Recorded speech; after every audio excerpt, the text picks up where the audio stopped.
Today for dinner, I made broccoli pepper steak. No, that's not what it's called. Is it Chinese pepper steak? I guess it doesn't matter because it's not authentic. It's really just a version of me throwing stuff into a pot that my family enjoys that happens to have a um, Chinese flavoring background to it. So, this isn't so much a recipe video as much as it is maybe just inspiration. Let me show you how a big pot roast, this is a chuck roast, how you can throw it into a crock pot, a slow cooker, add in a bunch of different flavorings and vegetables, and pulling it all together at the end to create such a wonderful meal for your family. This fed 3 people today, so the size of that roast definitely gave us leftovers for the next day. My husband, sometimes I like to count him as 2 individuals because he eats quite a bit.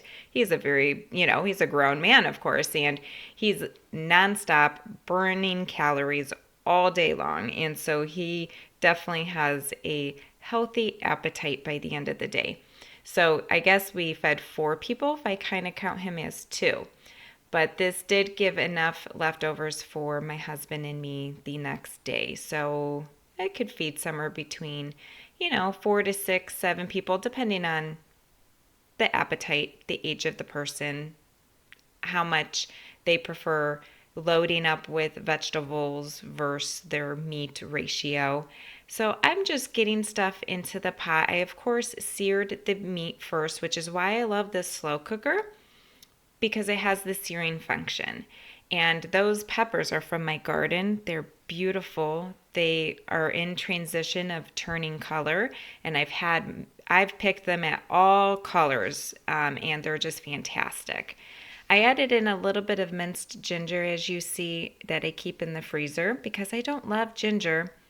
It will go bad if I try to keep it fresh. And so I just like keeping it in the freezer, flattening it out, and breaking off pieces as I need it.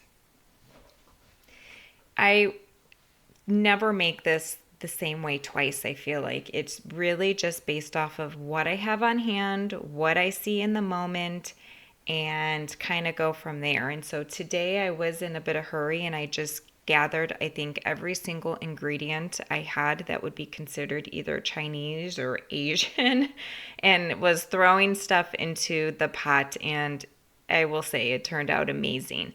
I also don't really measure, which is, I think, why it can be difficult sometimes for me to come on and say, okay, here's this recipe. I just measure with what I think and have learned over time tends to be a good amount for the dish that I'm making. If it has a lot of heat to it, then I know that I need to back off a little bit if my entire family is eating it, because not everyone enjoys the heat. Most of us do, but not all. And then I know we can add more heat at the end per individual bowls. I know my family absolutely love vegetables, and so sometimes I just will load up on the vegetables, and I don't really ever have specific ingredients. It's hard for me to cook that way. I really just do a lot of pouring and learning by mistakes in the past of making something and thinking, for instance, the liquid aminos. If I use way too much of it, it's going to be incredibly salty. It will not turn out well. And I now know for the next time, I don't need to add so much. That's just kind of how I've learned to cook. I use recipes as my inspiration, but I individualize it per my family's needs. And that's what I want you to do. Kind of just watch and see how I've pulled this meal together in the slow cooker. I cooked it on low. This particular day, I do believe it cooked for about 7 hours. I would prefer to use my Dutch oven. I've had 2 videos out already about why I love my Dutch oven, and there will be more to come. It's my absolute favorite way to cook a roast of any sorts. And I just didn't have the time on this day. I had to be out of the house for several hours, especially during that particular time that I would have preferred to have it in the Dutch oven. But that's why we have slow cookers, isn't it? To help us still get dinner on the table in while we have to be absent from the kitchen. So I also don't prefer my slow cooker because whenever I try to make a cornstarch slurry, it doesn't ever really thicken up. I use arrowroot powder, but it's the same effect anyhow.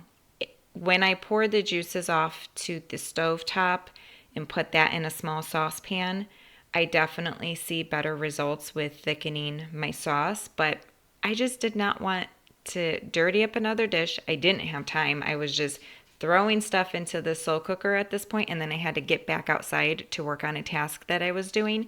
So it's okay. The flavor, still turned out amazing. The snow peas is from my garden last year that I blanched and then froze. I will not do that again. I have struggled going through being able to use them. Adding them the last 10 minutes or so into the slow cooker has really been the only way I've been able to use them up. And I'm incredibly grateful that I did at least find that way to use them because I froze a lot. Those were my last 2 bags, and I'm very happy that those are gone.